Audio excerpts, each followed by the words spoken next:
Terima kasih Anda masih menyaksikan Liputan Sumsel bersama saya Firza Rizky. Pemirsa, usai kencan dengan pasangannya di dalam kamar hotel, dua tersangka komplotan pencuri minimarket milik koperasi milik PT PN7 Bentayan Banyuasin ditangkap petugas Reskrim Polsek Tungkal Ilir.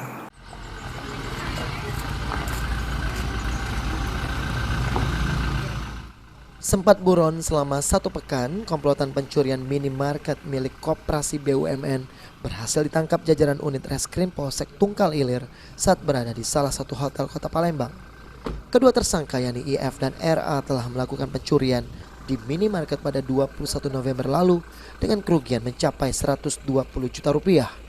Polisi sendiri telah menyelidiki kasus ini selama 1 pekan.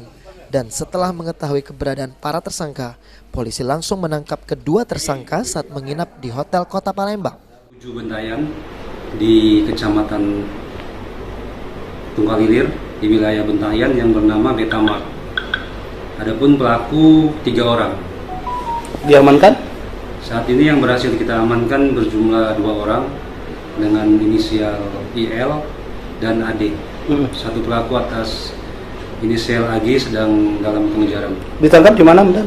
Untuk pelaku kita amankan di wilayah Palembang, yaitu di salah satu penginapan di wilayah Sukarami, Hotel Berlian, yang mana kita melakukan pengejaran terhadap pelaku itu sudah selama 3 hari. Nah, pelaku termasuk lincah dalam arti bertukar tempat dari Palembang, sempat melarikan diri ke air Sugihan, kemudian sempat ke air Saleh, dan terakhir kita monitor ada di wilayah Palembang sehingga kita pastikan dan kita lakukan. Kini polisi masih mencari satu tersangka lagi, yaitu AG yang diduga menjadi pimpinan dalam komplotan ini. Sulaiman Pal TV.